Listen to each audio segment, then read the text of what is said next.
Hello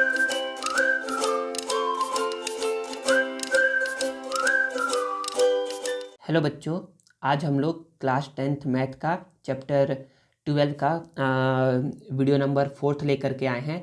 इस video में हम लोग साइक्लिक क्वाड्रिलेटरल के बारे में पढ़ेंगे। ठीक है, एक थ्योरम है, थ्योरम नंबर 10, उसके बारे में पढ़ेंगे और एक्सरसाइज जो 4 है उसके इंपॉर्टेंट क्वेश्चन को सॉल्व करेंगे। तो देखिए, साइक्लिक क्वाड्रिलेटरल बोलते किसको है? तो साइक्लिक क्वाड्रिलेटरल बोलते किसको है? तो अब आप बोलोगे कि if all 4 vertices of a quadrilateral, suppose करो कि ये क्या है, एक सर्कल है।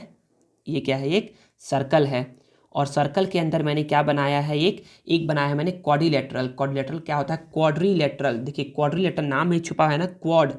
क्वाड क्वाड मतलब होता है 4 और लेटरल, लेटरल मतलब होता है साइड। ऐसा फिगर जिसमें 4 साइड हो, ऐसे फिगर जिसमें 4 साइड्स हो उसको बोलते हैं क्वाड्रिलेटरल। तो बोलोगे सर क्या ये क्वाड्रिलेटरल है? तो बच्चे हाँ बिल्कुल ये क्वाड्रिलेटरल है।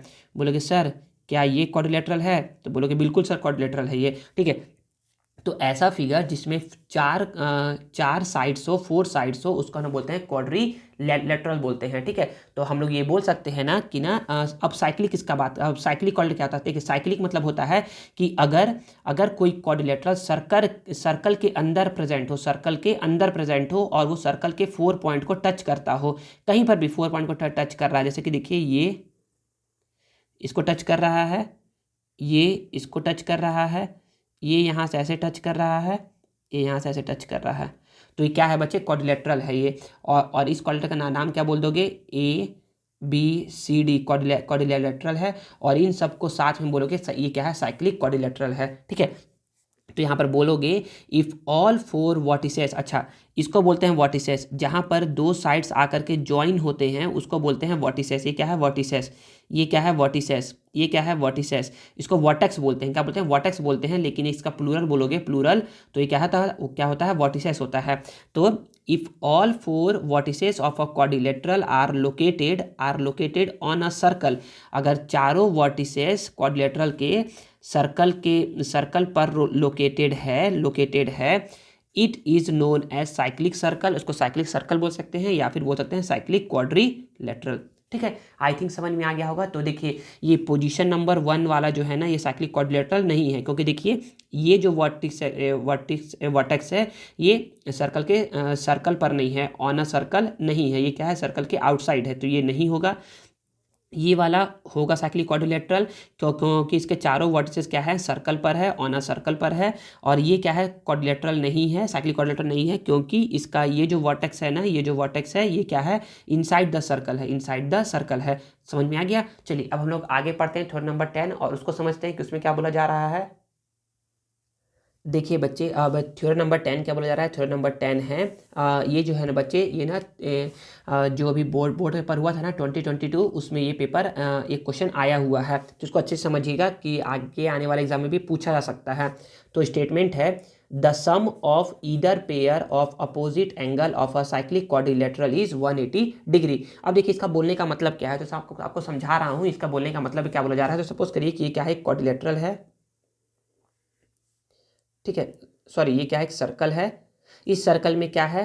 क्वाड्रिलेटरल है, 1 2 3 4 ऐसे करके क्वाड्रिलेटरल है।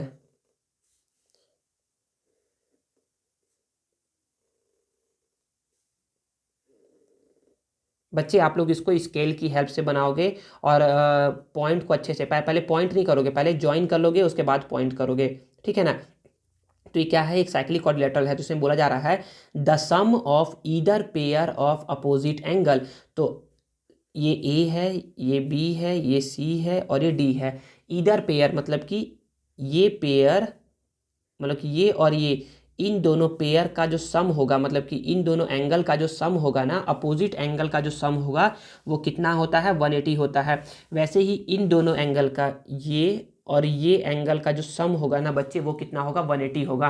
तो बच्चे इसी थ्योरम का एक्सरसाइज में यूज़ किया गया है। ठीक है, तो पहले ये थ्योरम समझते हैं, उसके बाद हम लोग जो इसका आंसर है ना, जो इसका स्टेटमेंट है, इसके स्टेटमेंट को बार बार लिखेंगे और हम लोग बोलेंगे ना कि ना we know that the sum of either pair of opposite angle of a cyclic quadrilateral is 180 degree होता है। तो कैसे करेंगे, प्रूफ कैसे करेंगे? तो बच्चे देखिए ना, मैं आपको ना पहले भी सिखा चुका हूँ ये वाला, लेकिन पहले फिर से बता रहा हूँ एक बार। तो इसमें बोला जा रहा है कि गिवन में ये बताया हूँ, ये सब नहीं बताया हूँ, लेकिन ये बताया हूँ, ये वाला बताया हूँ, ये चीज़ को देखिए। तो बताता हूँ मैं गिवन क्या है। तो गिवन बोलोगे a cyclic quadrilateral ABCD given है, ABCD गिवन है। प्रूफ करना है कि angle A plus angle C को ऐड करने पे कितना आता है, 180 आता है। इसको प्रूफ करना है, ठीक है। सेम उसी तरीके से क्या हो जाएगा, बोलोगे कि बी प्लस डी मतलब कि this angle is equal to 180 degree होता है। इसको प्रूफ करना है, ठीक है। तो अब इसके बाद है कंस्ट्रक्शन। क्या है कंस्ट्रक्शन? तो कंस्ट्रक्शन में करेंगे क्या हम लोग बोलेंगे कि यहाँ पर सेंटर को क्या क्या करेंगे बच्चे, सेंटर है ना, तो सेंटर को हम लोग ए से और सी से ज्वाइन कर देंगे। तो join A and C to O, join A and C to O, मतलब ए और सी को ओ से ज्वाइन कर देंगे। अब देखिए बच्चे, हम लोग क्या पढ़ चुके हैं, हम लोग पढ़ चुके हैं ना, प्रूफ में लिखेंगे कि we know that the angle subtended by arc at the center is double at the angle subtended। देखिए ये वाला थ्योरम है ना यहाँ पर, the angle subtended by the arc at the center is double, ये वाला है, ये देखिए ये वाला है। थ्योरम नंबर बोल सकते हो 7 वाला है, थ्योरम नंबर 7 वाला है। तो ये थ्योरम नंबर 7 को लिखोगे यहाँ पर, तो बोलोगे the angle subtended bye the angle subtended by the arc at the center is double the angle subtended by it at any point on the remaining circumference of the circle। इसको लिखने के बाद बोलोगे ना कि देखिए यहाँ पर पहले हम लोग इस आर्क के बारे में देखेंगे। इस आर्क को देखिए, इस आर्क को देखिए, इस आर्क को जब देखोगे ना तो बोलोगे कि angle subtended bye arc ABC arc कितना सबटेंड कर रहा है, तो बोलोगे कि एंगल AOC, तो बोलोगे कि angle AOC is equal to 2 times angle ADC। समझ में आ गया? तो ऐसा बोलोगे कि एंगल AOC सबटेंड करता है 2 टाइम्स, ये एंगल सबटेंड करता है, ये एंगल 2 टाइम्स होगा इस एंगल का, ठीक है। एंगल ADC, इसको बोलते हैं क्वेश्चन नंबर 1। अब हम लोग आर्क लेते हैं, ये लेते हैं। अब हम लोग आर्क लेंगे angle subtend by the arc CDA, ये आर्क लेंगे CDA। तो CDA सेंटर पर इतना एंगल बना रहा है, ठीक है ना। तो सरकमफ्रेंस पे जिसका हाफ बनाएगा, तो बोलोगे कि सेंटर पे कितना एंगल बना रहा है, तो सेंटर पे एंगल बना रहा है COA। तो बोलोगे कि angle COA is equal to 2 times angle CBA। क्या बोलोगे? CBA। जरूरी नहीं कि ना आप ABC ही बोलो, CBA भी बोल सकते हो ना, दोनों का मतलब सेम है। तो आप बोलोगे इक्वेशन 1 और इक्वेशन 2 को ऐड कर दोगे, 1 + 2। जब 1 और 2 को ऐड करोगे तो बच्चे बोलोगे ना, LHS को LHS ऐड करोगे और RHS को RHS ऐड करोगे, तो बोलोगे कि angle AOC plus angle COA is equal to 2 times angle ADC plus 2 times angle CBA। देखिए AOC ये एंगल है, और COA ये एंगल है COA। देखिए पूरा क्या बन गया, एक पूरा बन गया 360 डिग्री। तो ये बोलोगे कि COA प्लस AOC कितना आ गया, 360 डिग्री। बोल सकते हो कि इन दोनों का सम क्या है बच्चे, कंप्लीट एंगल है, ठीक है। इन दोनों में दो क्या है, कॉमन है, तो 2 को कॉमन ले लोगे। ADC देखिए बीच में क्या आ रहा है, D आ रहा है, तो इसलिए इसको एंगल D बोल देंगे। 2 कॉमन ले लिए, तो यहाँ पर क्या बच जाएगा, CBA बीच में क्या आ रहा है, B आ रहा है, तो B बोल दिए। 2 मल्टीप्लाई में है तो इधर इस साइड आएगा तो डिवाइड में, और यहाँ पर क्या बच जाएगा, D + B। इसको जब सॉल्व करेंगे तो आएगा ये 180 डिग्री। तो एंगल B + D कितना आ गया बच्चे, 180 डिग्री आ गया, और हमारा ये चीज़ तो प्रूफ हो गया। अब हम लोग इसको करेंगे 180 के इक्वल। तो कैसे करेंगे, तो बच्चे बोलोगे कि we know that we no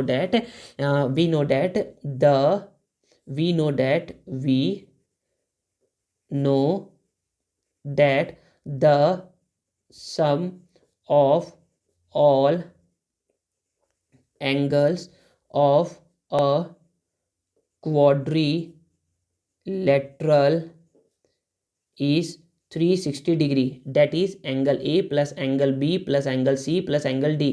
angle A plus angle B plus angle C plus angle D is equal to 360 degree. Angle A को एंगल ए लिख दिया और सी को इसके साथ में लिख दिया, और एंगल बी और एंगल डी को एक साथ लिख दिया।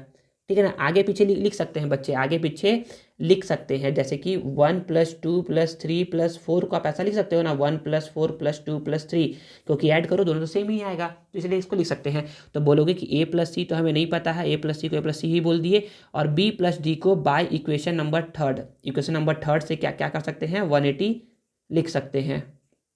ठीक है, तो a + c क्या हो जाएगा 360 डिग्री, और प्लस 180 है इधर आएगा तो -180। ठीक है, तो ऐसा बोल सकते हो कि angle A plus angle C is equal to 180 degree. तो देखिए ये क्या हो गया, फोर्थ इक्वेशन हो गया।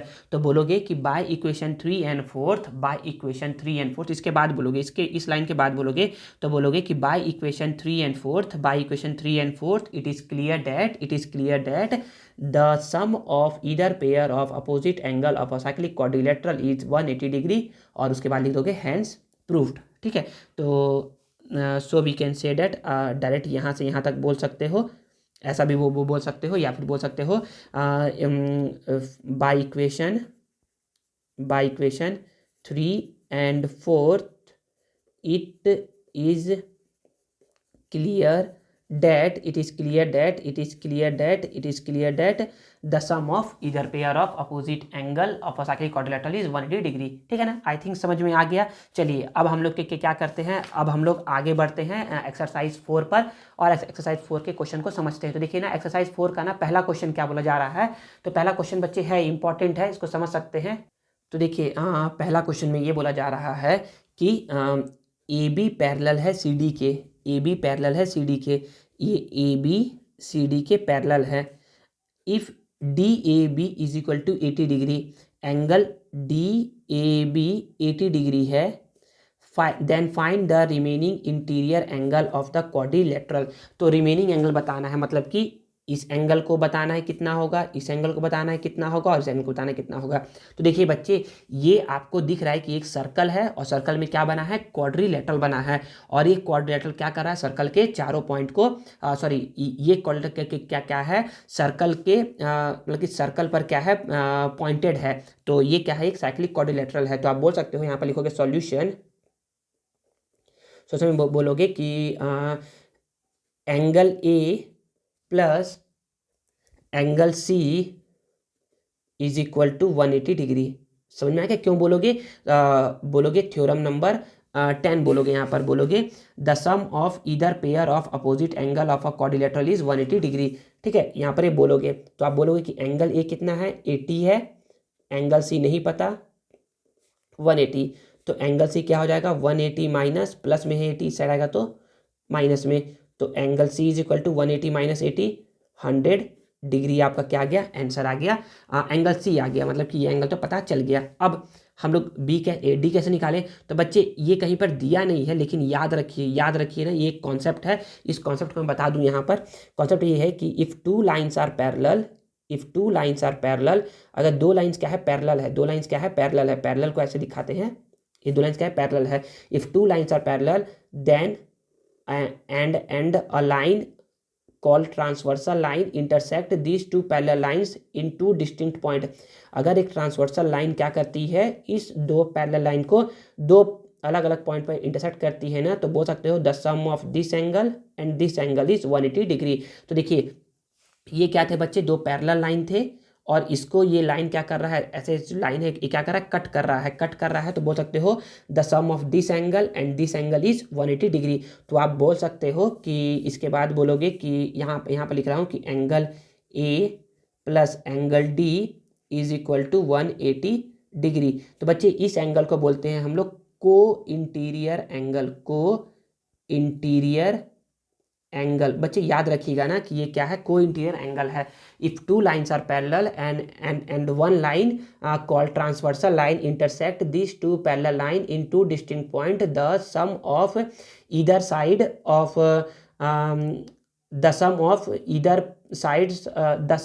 Sides of pair of angle is equal to 180 degree. यही क्या होता है बच्चे, को इंटीरियर होता है। समझ में आ गया। तो ए का वैल्यू क्या है बच्चे, 80 है, डी का हमको निकालना है। तो आप बोलोगे कि यहाँ पर 180 तो है ही, तो angle D is equal to 180 minus में है 80, यहाँ प्लस में 80 इधर आएगा तो माइनस में, तो बोल सकते हो कि angle D is equal to 180 minus 80 100 degree.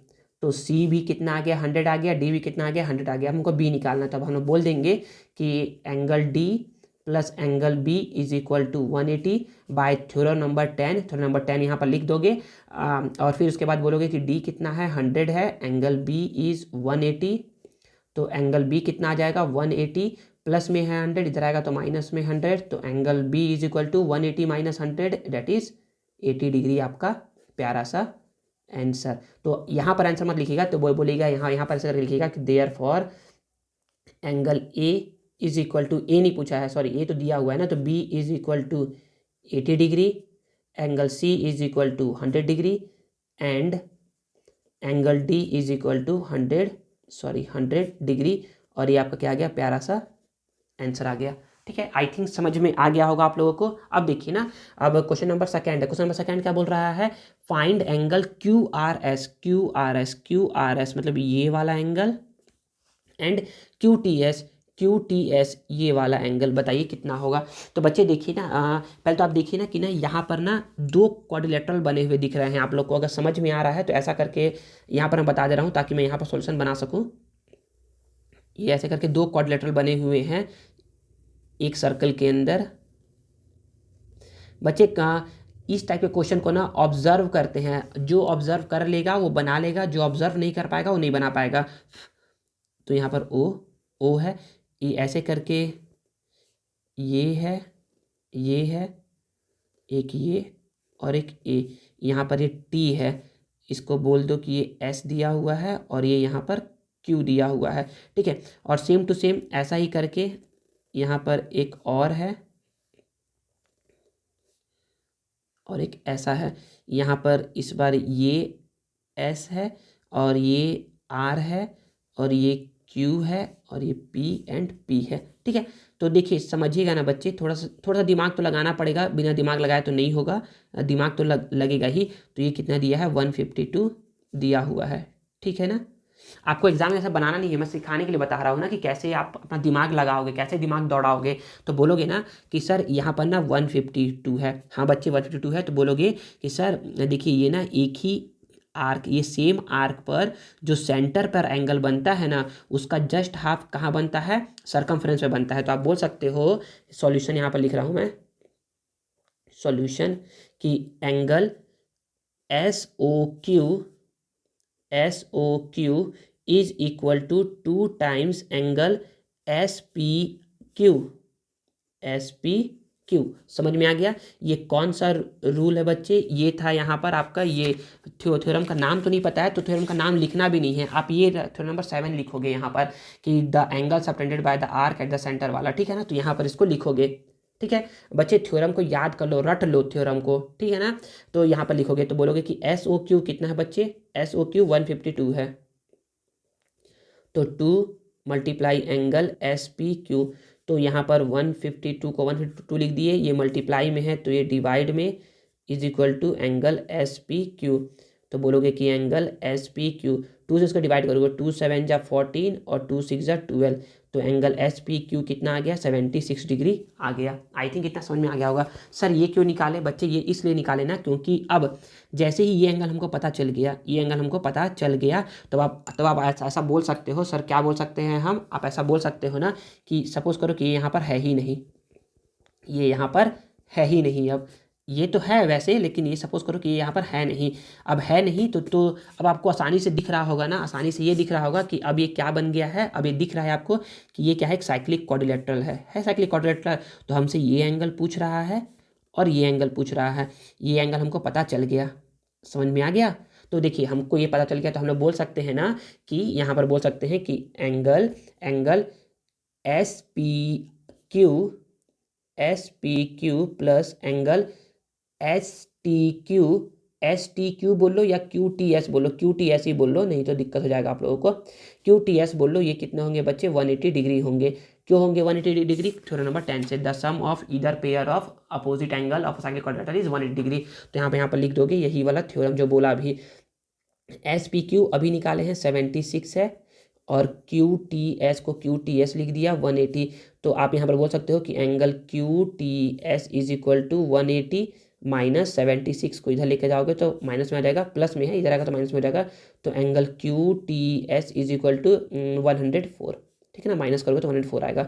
Same to same वैसे ही जैसे इसको निकाले हैं वैसे ही इसको भी निकालेंगे। तो ये भी 104 है, सॉरी ये 76 है, तो ये भी क्या आएगा 104 ही आएगा। तो सेम तरीके से यहाँ पर जैसा इसको बनाए हो सेम तरीके से इसको ही बना दोगे और आंसर लिख दोगे, ठीक है ना। इसको नहीं बता रहा हूँ, आप बस इसको ऐसे लिख लीजिएगा, बोलोगे कि angle S P Q plus angle Q R S is equal to 180 degree, और यहाँ पर थ्योरम नंबर 10 को लिख लोगे और फिर बना दोगे तो 104 भी आ जाएगा। तो बोलोगे कि angle Q R S is also 104 degree, और यही आपका क्या आ जाएगा, प्यारा सा आंसर्स आ जाएगा, ठीक है ना। आई थिंक आप लोग को समझ में आ गया होगा जो समझाया गया। चलिए अब हम लोग क्या करते हैं, क्वेश्चन नंबर जो 3 है उसको समझते हैं कि उसमें क्या बोला जा रहा है। तो देखिए बच्चे बस ऑब्जर्व करिए और आंसर लेकर के आइए। ऑब्जर्व कर लेंगे तो आंसर आ जाएगा, ऑब्जर्व नहीं कर पाएंगे आंसर नहीं आ पाएगा। सॉल्यूशन देखिए क्वेश्चन नंबर 3 का। क्वेश्चन नंबर 3 क्या बोल रहा है, क्वेश्चन नंबर 3 बोल रहा है A B C D is a cyclic quadrilateral. ठीक है भाई, ए बी सी डी क्या है, साइक्लिक क्वाड्रिलेटरल। तो हम लोग बोल सकते हैं ना कि ये बी डी 150 है, तो अपोजिट एंगल होगा बी, तो ये कितना हो जाएगा, ये हो जाएगा सर 30 डिग्री, होगा कि नहीं 30 डिग्री। तो बोलोगे यस सर 30 डिग्री होगा। क्यों होगा 30 डिग्री, क्योंकि दोनों एंगल को सम करने पे कितना आना चाहिए, 180 आना चाहिए। तो ये 150 है, तो यहाँ पर ये कितना होगा, तो बच्चे क्या बोलते हैं 150 ही बोल देते हैं। नहीं बच्चे 150 नहीं बोलना है, इक्वल नहीं बोला जा रहा है, दोनों का सम 180 होगा। तो ये 150 है तो ये 30 होगा, तभी 180 हो सकता है, ठीक है। तो बोला जा रहा है गिवन फिगर ए बी क्या है, डायमीटर है, तो ए बी डायमीटर है, ठीक है, ऑफ द सर्कल का। ए डी सी 150 हमको निकालना है, बी ए सी कहाँ है, बी ए सी मतलब ये एंगल हमको निकालना है। तो ये एंगल निकालने के लिए तो हम लोग को पहले तो ये एंगल पता होना चाहिए और ये एंगल पता होना चाहिए। अगर याद रखो ना, जब भी ट्राइंगल आ जाएगा, और ट्राइंगल में कितने एंगल होते हैं, 3 एंगल। ट्राइंगल में कितने एंगल होते हैं, 3 एंगल। अगर 3 एंगल में से 2 एंगल हम लोग को पता हो, अगर ट्राइंगल के 3 एंगल में से हम लोग को 2 एंगल पता होना, तो हम लोग क्या करते हैं, एंगल सम प्रॉपर्टी का यूज़ करते हैं। एंगल सम प्रॉपर्टी क्या होता है, एंगल सम प्रॉपर्टी होता है the sum of all angles of a triangle is 180 degree. The sum of all interior angle of a triangle is 180 degree. Interior बोल भी सकते हो, नहीं भी बोल सकते हो, ठीक है ना। तो हम लोग बोलेंगे, पहले तो हम लोग बनाते हैं, तो हम लोग बोलेंगे कि since A B is a diameter, A B क्या है, डायामीटर है, therefore angle A C B is equal to 90 degree. Angle A C B क्या होगा, 90 डिग्री होगा। बता सकता है कोई बच्चा कि क्यों होगा 90 डिग्री। अगर जिसको समझ में आ गया होगा अच्छी बात है कि क्यों होगा 90 डिग्री। अगर नहीं समझ में आया है तो वो इसको देखिए ये थ्योरम नंबर कहाँ गया, यहाँ आ गया। एंगल सबटेंडेड यहाँ पर दिख नहीं रहा होगा, थ्योरम नंबर 8 है। थ्योरम नंबर 8 ये बोलता है ना, ये बोलता है थ्योरम नंबर 8 कि angle subtended by the diameter जो होता है वो एंगल सबटेंड करता है सरकमफ्रेंस में कितना, राइट एंगल मतलब 90 डिग्री। तो मैं इसी का यूज़ करके यहाँ पर बोला हूँ, समझ में आ गया। तो यहाँ पर उसी थ्योरम को लिखेंगे, थ्योरम नंबर 8 को ही यहाँ पर लिखोगे, ठीक है, समझ में आ गया। चलिए अब हम लोग आगे देखते हैं कि एक चीज़ तो पता चल गया कि हम लोग को इन तीनों एंगल में से ये एंगल पता चल गया, ये तो फाइंड करना है। अब इसके बारे में क्या बोल सकते हैं, तो इसके बारे में भी बताया था कि ये 150 है, तो ये कितना होगा, 30 होगा। कैसे होगा, बस ये निकालना है हम लोग को। तो हम लोग बोलेंगे कि angle A D C plus angle A B C is equal to 180 degree. यहाँ पर थ्योरम नंबर 10 को लिखोगे, यहाँ पर, ठीक है। थ्योरम नंबर 10 ये वाला है बच्चे, ये वाला है, ठीक है ना, इसको लिखोगे। तो बोलोगे कि एंगल ए डी सी कितना है 150, और एंगल ए बी सी, तो ए बी सी लिख दिए यहाँ पर 180। तो एंगल ए बी सी हो जाएगा 180, ये प्लस में है, इस साइड आएगा तो माइनस में। तो बोल सकते हो कि एंगल ए बी सी 180 में से 150 को माइनस कर देंगे तो कितना आ जाएगा बच्चे, 30 डिग्री आपका आंसर आ जाएगा, ठीक है ना। आई थिंक इतना समझ में आ गया। अब इतना समझ में आ गया तो हम लोग देखिए ना, अब ट्राइंगल के 3 एंगल में से हम लोग को 2 एंगल पता चल गए, तो ये एंगल आराम से निकाल सकते हो। तो बोलोगे we know that the sum of all angles of a triangle is 180 degree. Therefore angle A C B plus angle A B C plus angle B A C is equal to 180 degree. देखिए ना, एक बार सी बीच में है तो सी की बात किया जा रहा है, एक बार बी बीच में है तो बी की बात किया जा रहा है, एक बार ए बीच में है तो ए की बात किया जा रहा है। देखो तीनों की बात कर दिए। तो ए सी बी कितना है, ए सी बी है 90 प्लस ए बी सी कितना है, ए बी सी है 30 प्लस बी ए सी तो हम लोग को निकालना ही है। ठीक है, तो हम लोग बोलेंगे 90 प्लस 30 होता है 120 plus angle B A C is equal to 180।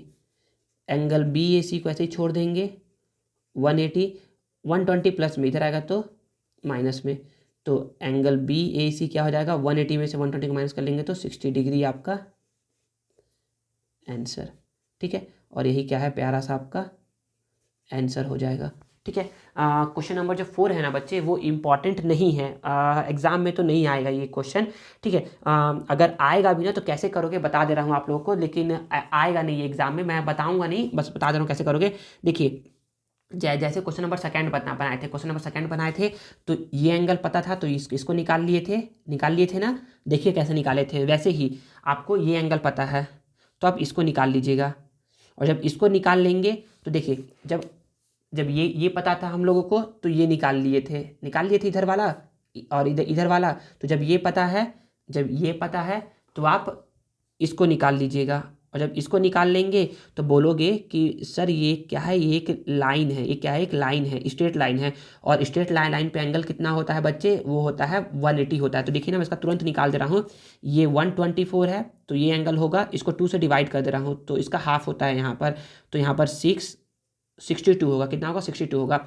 और अगर ये 62 है तो ये क्या होगा, 180 से माइनस करने पर आएगा। तो 180 से 62 को माइनस कर दोगे तो 10 - 2 होता है 8 और 7 - 6 होता है 1, 118 आ जाएगा, 118 आ गया। और जब 118 आ गया तो बोलोगे कि 118 plus X is equal to 180 degree. Y, ये होता है लीनियर पेयर ऑफ एंगल्स। ठीक है ना, तो यहाँ से x का वैल्यू हो जाएगा 180 में से 118 को माइनस कर दोगे तो 180 में से 118 को माइनस कर दोगे तो कितना आ जाएगा, 62 डिग्री आपका आंसर आ जाएगा। ठीक है ना, बना लीजिएगा बच्चे क्वेश्चन नंबर 4। चलिए अब हम लोग क्वेश्चन नंबर 5 को नहीं पढ़ेंगे क्योंकि 5 भी इंपॉर्टेंट नहीं है, 6 को पढ़ते हैं। तो 6 को समझते हैं। देखिए बच्चे, अब क्वेश्चन नंबर 6 क्या बोला जा रहा है, तो देखिए 6 में ये बोल रहे हैं ना कि PQ is diameter of semi circle in given figure. तो देखिए बच्चे, डायमीटर आ गया तो ये क्या है, PQ क्या है, एक डायमीटर है। तो डायमीटर है तो ये एंगल कितना होगा, सोचते रहिए आप लोग, फिर बताऊंगा आगे चल के। PQ is diameter of semi circle if PQR is 60 degree. PQR 60 degree दिया हुआ है, ठीक है भाई। And SPR 40 degree. SPR ये एंगल 40 डिग्री दिया हुआ है। Then find the value of QPR। QPR मतलब कि ये एंगल फाइंड करना है, पहला फाइंड ये करना है। और PRS, ओके, PRS ये एंगल फाइंड करना है। चलो ठीक है, फाइंड करते हैं एक एक करके। तो पहले हम लोग क्या करते हैं, पहले हम लोग इस वाले एंगल को फाइंड कर लेते हैं, इस वाले एंगल को। तो बोलोगे सॉल्यूशन, हाँ यहाँ पर, यहीं पर बोल लो सॉल्यूशन। तो बोलोगे कि angle angle angle PRQ is equal to 90 degree. ये PRQ क्या होगा बच्चे, 90 डिग्री होगा। वाई अभी बताया था ना आप लोगों को, अगर याद हो तो ये वाला यहाँ पर बताया था, थ्योरम नंबर 8। थ्योरम नंबर जो 8 है ना, थ्योरम नंबर 8 जो है ये है थ्योरम नंबर 8। तो नंबर 8 में मैंने आप लोग को बताया था कि angle subtended by the diameter of a circle at a point on the circumference is right angle होता है। तो ये इसलिए यहाँ पर क्या होगा, यहाँ पर थ्योरम नंबर 8 को बोल दोगे कि ये 90 डिग्री है। अच्छा, हम लोग पता है कि एंगल PQR क्या है, 60 डिग्री है, ये तो गिवन ही है। तो हम लोग बोल सकते हैं कि अब अगर ट्राइंगल के 3 एंगल में से 2 एंगल पता हो तो हम लोग क्या लगाते हैं, जो यहाँ पर लगाए हैं, ये वाला चीज़ जो लगाए हैं ना यहाँ पर, वही वाला चीज़ इसको भी यूज़ करेंगे यहाँ पर भी। तो बोलोगे कि we know that we know that the angle sum property of triangle. अगर इतना लंबा लिखने का मन नहीं है, अगर इतना लंबा लिखने का मन नहीं है ना, 2 लाइन, तो बोल सकते हो the angle sum property of a triangle. Angle sum property of a triangle. Angle sum property of a triangle ही क्या है बच्चे, ये यही बोलता है ना कि the sum of 3 angle of a triangle is 180 degree होता है। ठीक है, तो हम लोग यहाँ पर बोल सकते हैं कि therefore angle P Q R plus angle QRP या पी आर क्यू प्लस हमको क्या निकालना है, Q angle QPR is equal to 180 degree. I think इतना समझ में आ गया होगा। ठीक है, तो देखिए यहाँ पर क्या हुआ, एक बार Q बीच में आ गया, Q आ गया, एक बार R आ गया बीच में, एक बार R आ गया बीच में, एक बार P बीच में आ गया। हाँ, तीनों एंगल को कंसिडर कर लिए हैं। तो देखिए PQR कितना है, 60 डिग्री। PRQ ये क्या है बच्चे, 90 डिग्री। और QPR तो हमको निकालना ही है। 90 प्लस 60 ये होता है 150 degree. Angle QPR is equal to 180। तो एंगल QPR क्या हो जाएगा, 180 प्लस में है, इधर आएगा तो माइनस में 150। तो angle QPR is equal to 30 degree. और ये आपका पहला आंसर आ गया है। पहला आंसर था ना ये, QPR निकाल लिए हैं, QPR। ठीक है ना। अब देखिए आगे क्या है, एंगल PRS। क्या है, एंगल PRS, मतलब इसको निकालना है, PRS। तो अब अभी देखिए मैं बोल सकता हूँ ना कि पहले तो ये बताइए कि एंगल SPQ कितना होगा। तो बोलोगे कि since angle SPQ is equal to angle SPR plus angle QPR, angle QPR समझा रहा हूँ एक बार। देखिए बच्चे, मैं ना इसकी बात कर रहा हूँ, SPQ की बात कर रहा हूँ, SPQ की बात कर रहा हूँ। SPQ कैसे कैसे बना है, तो SPQ बना है this angle plus this angle, इन दो एंगल को ऐड करने से बना है ना। तो मैं वही बोला हूँ यहाँ पर SPR। तो पहले मैंने इस एंगल को ऐड कर दिया, इस एंगल को, और फिर मैंने इस एंगल को ऐड कर दिया इसके साथ। तो SPR कितना है, 40 प्लस QPR कितना है, ये अभी निकाले हैं 30। तो 30 प्लस 40 कितना हो गया, 70 डिग्री हो गया। तो एंगल SPQ कितना हो गया, 70 डिग्री हो गया। आई थिंक यहाँ तक समझ में आ गया होगा। ठीक है ना। अब इसके लिए क्या बोलेंगे हम लोग, अब इसके लिए भी यही बोल सकते हैं ना, ऐसा ही इसके लिए भी तो हम लोग बोलेंगे कि एंगल PRS जो कि हमको पूछ रहा है, angle PRS plus angle PRQ is equal to क्या होगा बच्चे, देखिए ना। अब देखिए मैं क्या बोलना चाह रहा हूँ कि ये जो पूरा एंगल है, ये पूरा एंगल मतलब कि मैंने अभी तक किसकी बात की है, देखो मैंने this angle plus this angle, ये छोटा सा एंगल और ये पूरा एंगल का सम यहाँ पर बात किया है। ये क्या होगा बच्चे, इसके ये क्या होगा बच्चे, इन दोनों को सम करोगे, मतलब कि एंगल SPQ को सम करोगे तो ये 180 होगा। सर क्यों होगा, क्योंकि बच्चे ये क्या है, साइक्लिक क्वाड्रिलेटरल है। क्या है ये, साइक्लिक क्वाड्रिलेटरल है। ठीक है, साइक्लिक क्वाड्रिलेटरल है बच्चे ये। तो इन दोनों का सम कितना होता है बच्चे, 180 होता है। तो बोलोगे the sum of the either pair of cyclic quadrilateral is 180 degree. ठीक है, समझ में आ गया इतना क्या बोला गया अभी। फिर से बता रहा हूँ ना, this angle plus this angle, इन दोनों का सम क्या होगा बच्चे, 180 होगा। साइक्लिक क्वाड्रिलेटरल बोलता है। इस एंगल को मैंने पहले यहाँ पर निकाल के दिखा दिया कि 70 है, और इसके लिए मैंने बात किया कि इस एंगल को मैंने क्या किया, इतने एंगल से ऐड कर दिया, इतने एंगल को मैंने इतने एंगल से ऐड कर दिया, यहाँ पर लिख दिया।